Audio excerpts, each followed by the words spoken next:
Welcome to the First Right Podcast, a weekly conservative news show brought to you by Restoration of America.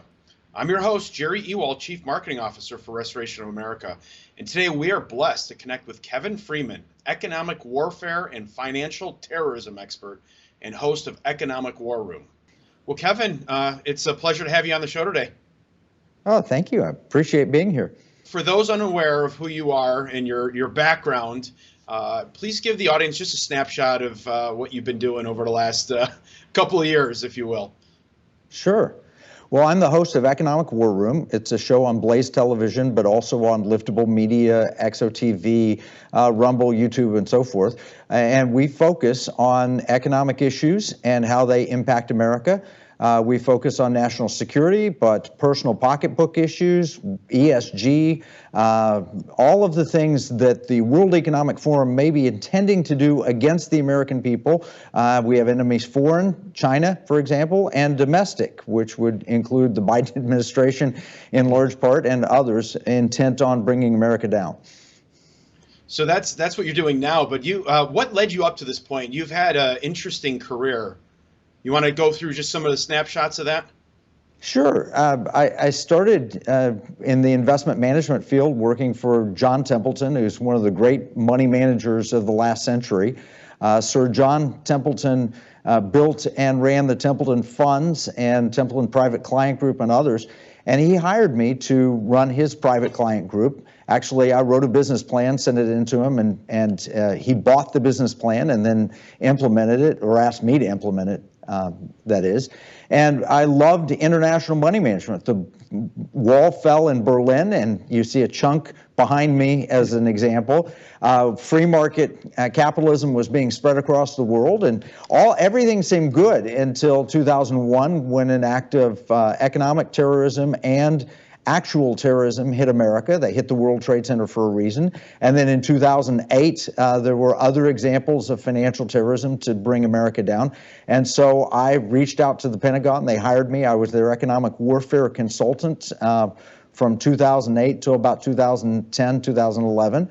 Written several books, met Glenn Beck, started telling people they need to protect their money, and then later on learned that actually we need to be using our money to protect America rather than trying to protect our money.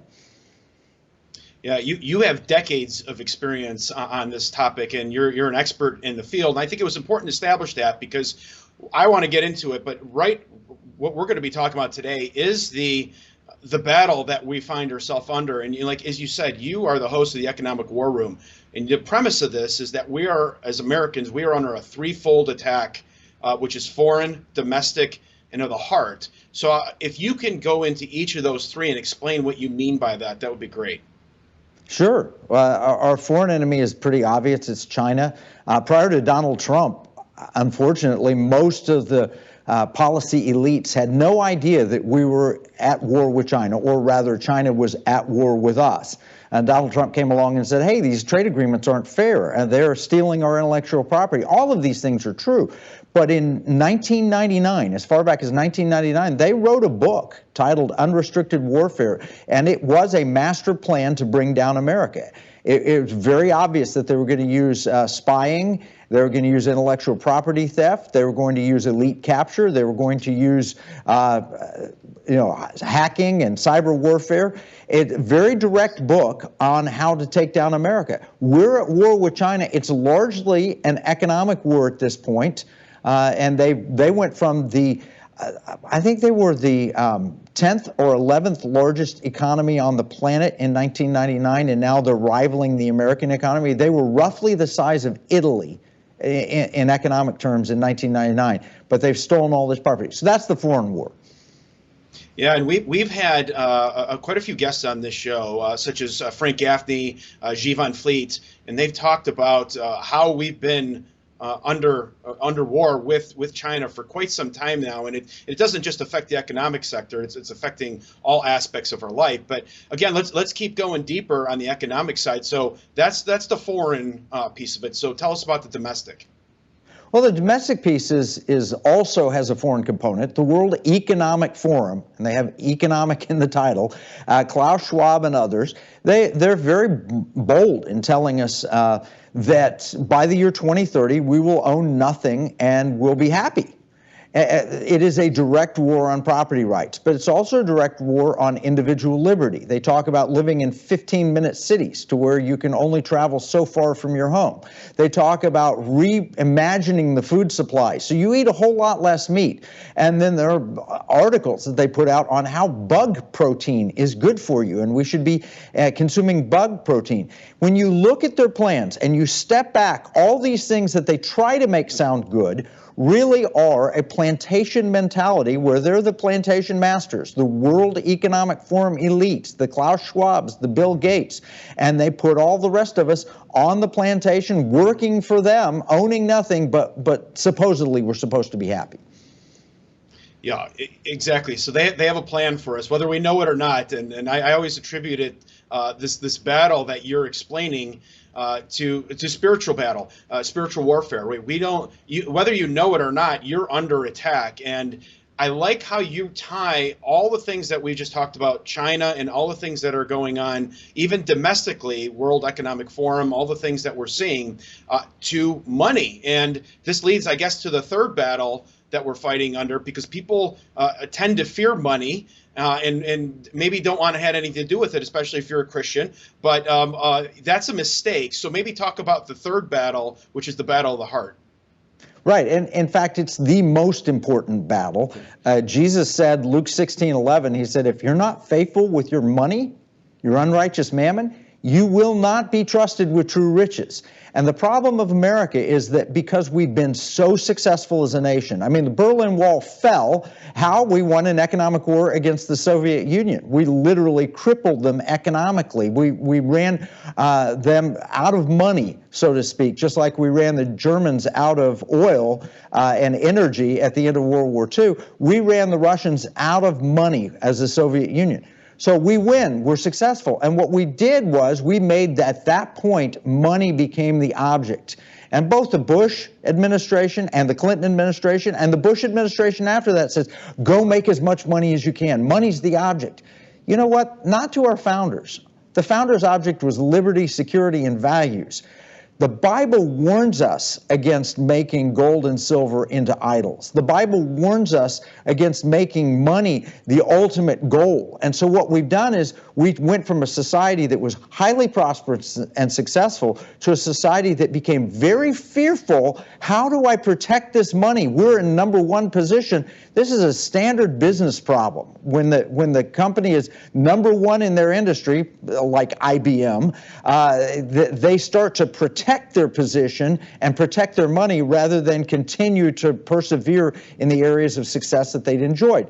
And in America, we turn to how do we protect our money? And we've done all kinds of things around the world and at home based on the idea, and in our personal homes, how do I protect my money? People ask me all the time as a financial advisor, what do I do? How do I protect my money? And that's essentially the question that was being asked from the individuals given talents. Remember in the parable of the talents, Jesus gave 3 individuals. 2 of them went and invested it to make progress. One of them was so fearful, he buried his money to protect it. That's the one Jesus cast out. Yeah, so in your battle plan, you spent a lot of time explaining why money is not to be feared or hoarded as an idol, as you just said. It's a tool, and the Bible commands us to go and use that tool to serve God and to serve people. Absolutely. Luke 16 also tells the story of the wicked steward. The wicked steward was the one who took his master's money and he went and made friends for himself by cutting the debts and so forth. We have the opportunity to take money that does not belong to us. Nothing that we have do we really own. We came without it and we will leave this planet without it. So if you put money in its rightful place, which is what Jesus said to do, where your treasure is, there your heart will be also. If we start to use that money for good purposes, then we can achieve great things and maybe store up treasure in heaven. So the idea of the parable of the talents is use the money, put it to work. Don't be fearful. You can give it, you can spend it, you can invest it. Evidence of where your heart is how you're using your money and how you're treating your money. And once we conquer that battle of the heart, as you call it, one of my favorite quotes that you have is weaponize your money towards principles that support liberty, security, and values. And that's exactly what you're promoting right now is don't idolize money, but don't be afraid of it either. It is a tool, and you can weaponize it to do God's work. Right. People that have a big bank account, lots of money, but have lost their children aren't happy. Elon Musk has recently spoken about how he spent $50,000 to educate his daughter, and she went off to a woke school, and now she's turned against him. I think it's a daughter, but I just read that last night. The point is that money doesn't bring happiness. Money can't achieve anything unless it's put to use, giving, spending, and investing. The world wants to sell us on ESG, environment, social governance, which are really a grab bag of progressive agenda items to put us on that plantation of the World Economic Forum. We instead ought to be using our money, like the founders of this nation did, to promote liberty, security, and values, to invest in companies that will bring us liberty, not companies that will destroy our values, to spend our money in places that will do good things with it. You know, I'm concerned. I loved Disney when my kids were growing up, but Disney concerns me now and what they're promoting. And values is we ought to be promoting the things that stand the test of time, the Judeo-Christian Western civilization values that promote prosperity and bring blessing and benefit to the whole world. Yeah, and so many aspects of our society has been weaponized against us. So the message here is to, take your money and make sure you protect it, but spend it wisely, spend it in areas that will support liberty, freedom, and different areas of life that follow our values.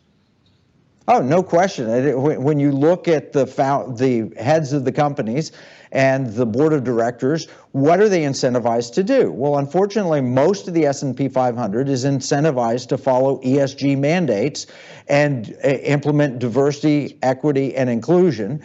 And as a result, you see Disney producing once family-friendly films are now woke nonsense films that parents don't even want to take their kids to.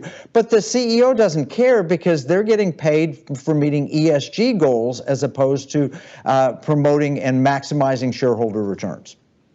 Yeah, the CEI, right? The Corporate Equity Index as well. So they don't answer right now, if you will, to shareholders like us. They have bigger people they answer to that have a lot more money than us and have weaponized the money against us. Oh, absolutely. And that is BlackRock, State Street, and Vanguard control the vast majority of the investments. They are primarily index fund managers. And John Bogle, the founder of the index fund industry, warned us shortly before he died. He says, hey, look, I love index funds. It's an easy way to invest. I'm proud of what I did. Maybe the greatest innovation in the investment industry of the last 100 years. However, you cannot concentrate the voting power in the hands of a few people like this. It's dangerous. Pretty soon they will be running everything in society. That's John Bogle, the founder of Vanguard, who was warning us 2 months before he passed away.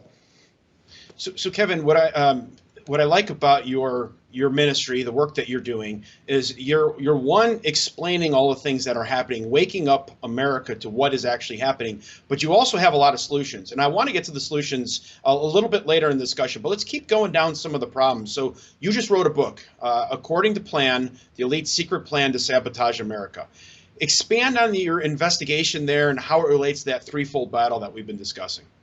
Sure, and actually my most recent book is this book, Pirate Money, which is part of the solutions, which we can get into.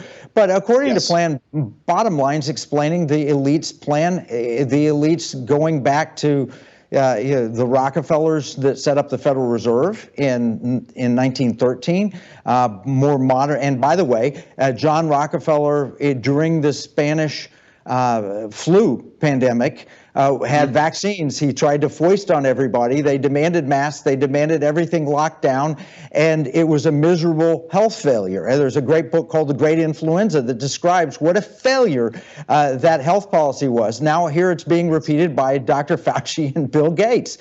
So this isn't new, but what is new is the American people are not awake to the threats. For example, in the year 1900, when The Wizard of Oz was written, people were very aware of what money was and how it operated. And The Wizard of Oz was an allegory for a monetary system, which I can explain if you want. But now, here, 123 years later, nobody even knows. They think money is a dirty green piece of paper with a picture of a dead president. They don't understand how it functions, what it's used for, and they want that dirty green piece of paper, and they want it to show up in ones and zeros, and they're willing to now take on central bank digital currency if it makes life more convenient. These are just traps set for us by the elites. In other words, the elites have been at this for hundreds of years. They're just modernizing it with modern technology, and the American people are so ignorant they may be willing to accept it. Well, and that's a topic you talk a lot about in your book, Pirate Money. You talk about how the founders hated paper-backed money, right? So talk a little bit about that. Yeah, Thomas Jefferson says paper is poverty. Here's what happened. In the Revolutionary War, the Continental Congress issued continentals, and they were supposed to be exchanged for Spanish milled dollars. The term dollar comes from a Spanish term, and a milled dollar means it was produced on a machine with the ridges around it so you couldn't just shave off some of the silver. It was 0.77 ounces, troy ounces of fine silver. And so that was what a dollar was, and they would issue these papers. I have one that was the equivalent of 4 Spanish milled dollars. And at the end of the war, you're supposed to be able to turn them in and get your silver. Well, unfortunately, they didn't have the silver to back it up. And so George Washington said that a wagon full of Continentals would not buy a wagon full of supplies. Now think about how valueless the paper money was, that you have a wagon full of it. Bottom line, the founders, Alexander Hamilton also, they hated paper money, and they put in the Constitution provisions that we would not do unbacked paper money ever again. Sadly, we turned away from that during the Civil War. We turned away from it again after the Civil War, and then with the Federal Reserve establishment, and we permanently walked away from it in 1971 when Richard Nixon pulled us off the gold standard. And since then, from 1971 to the present, the paper money dollar has lost 87.5% of its purchasing power. Everything costs 8 times plus as much. Yeah, and it's it's like you're in a frog in the kettle and you're just being boiled and you don't realize it. But to your point, 87% of the dollar has been lost since '71. It's crazy to think about. And so our founders were against this fiat paper-backed based money, and yet that here we are today. But it's about to evolve into something different now, no longer paper-backed, but digital. So why is that the next phase of this evolution, and why is that a terrible thing for us? Well, a couple of things. One is, at least with paper money, you're limited by the printing press, the amount of paper and the amount of ink. Here, digital money can be fiat money without any limitations. And really how this came about is it's the exact opposite of an innovation called Bitcoin that came out on the blockchain. Now, the advantage of Bitcoin in the blockchain, which went from fractions of a penny in value to $60,000 a coin at one point, was twofold. One, it was private. You didn't know who was transacting in it, and so there's privacy benefits. And two, it's limited. Only 21 million Bitcoin will ever be mined in the history of the world. They put that limit on it. So the federal government says, hey, this is cool. So let's do this exact same thing, only no privacy whatsoever. We can monitor every transaction, and we can even turn it on and turn it off when we wish, and let's make it unlimited. So it's Bizarro, like Bizarro Superman is to Superman. It is the exact opposite of what people found appealing in Bitcoin. And that's what's coming. The FedNow came out in July. It is the operating system on which they will bring out the software for central bank digital currency, aka Biden bucks, aka you only lease your money from the federal government. They own it. They tell you when, how, where, and why you can use what you thought was your money. It doesn't belong to you. It belongs to the central bank. Well, this is what you call programmable money, because the government has the ability to program it. How much you get, how good, how long it's good for, and what you can spend that money on. Oh, absolutely, and where you can spend it. If you go outside your zip code and you're locked down, your money's shut off. If you have high cholesterol scores, they can look at those, and you try and buy a cheeseburger at McDonald's, you only can buy the salad and a Diet Coke. That's all you can get at McDonald's. It is complete top-down control. These are the same people like Michael Bloomberg, who says we want to limit the soda size that you can buy in New York. Now they have a mechanism that they can monitor everything that you do. If you gave to the wrong political candidate, they can say, well, your money's not valuable. And if you think, well, that's far-fetched, no, Justin Trudeau's finance minister said if you supported Trump, you should lose your bank account. Bottom line, that's what the elite are thinking. That's how they want to control us. Yeah, we've seen conservatives lose their bank accounts recently. And then, you know, you mentioned the Super Size Me soda, right? We just heard New York is looking, or I believe it's New York, is looking at ways to, you know, recommending only two drinks a week per person. So you can see how this is all starting to set up, and these digital currency, the Fed Now stuff, is really going to tie all this stuff together, and it is happening right now. Yes, it is. And the founders warned us of this sorts of thing. And again, this goes back to Luke 16:11. If we're not faithful with our unrighteous mammon, we're not going to be trusted with true riches. We're going to be locked down, controlled, manipulated via this. And that's a judgment of God. Now, the answer to being faithful with our money is to stop worshiping it, stop making it the goal to achieve, and start using it to expand the kingdom of God on the earth, to bring liberty, security, and values. The founders gave us an alternative. They gave us a solution. It's right there, Article 1, Section 10 of the Constitution, alternative money that's state-based, that can be based solely on gold and silver, but transactional and useful, that the federal government would have absolutely no say in. And that, I believe, is the answer. So yeah, so expand on the solution here, because that's, you know, you could look at this stuff and say, man, we're doomed.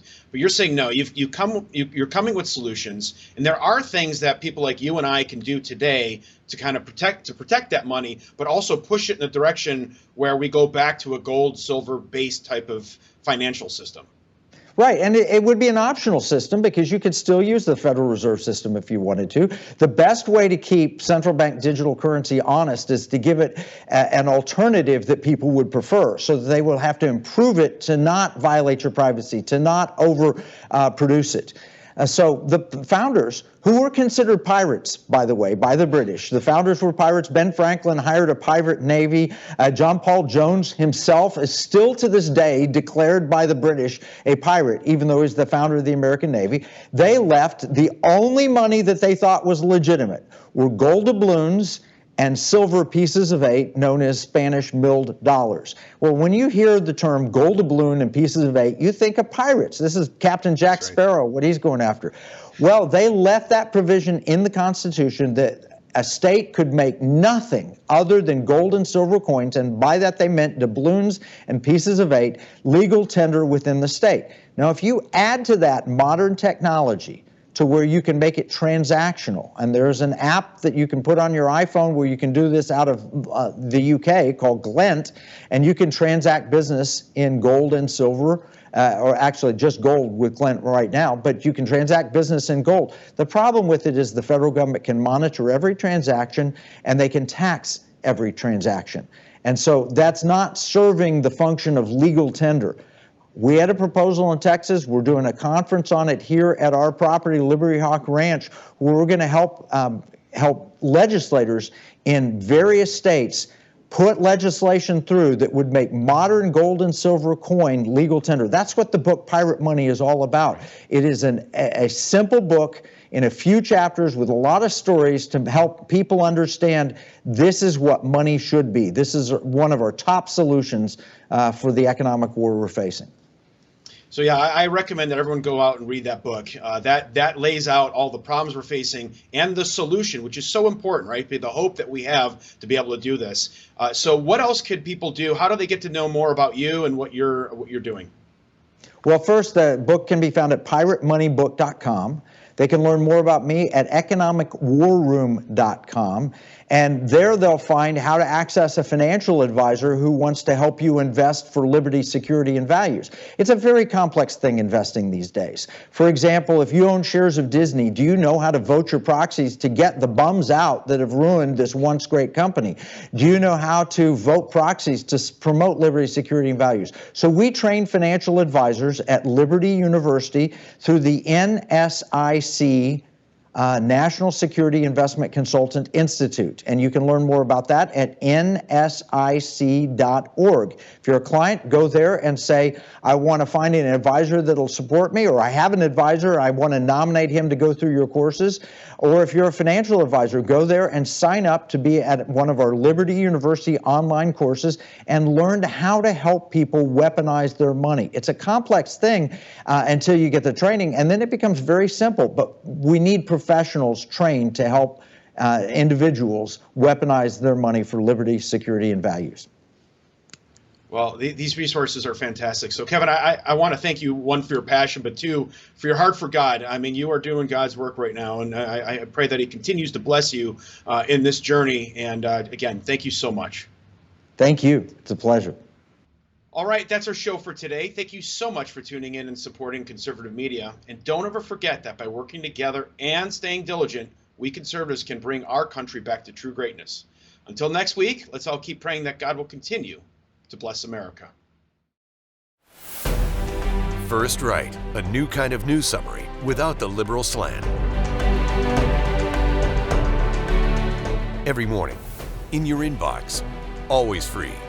Subscribe by texting First Right to 30161. That's First Right, all caps, one word, to 30161.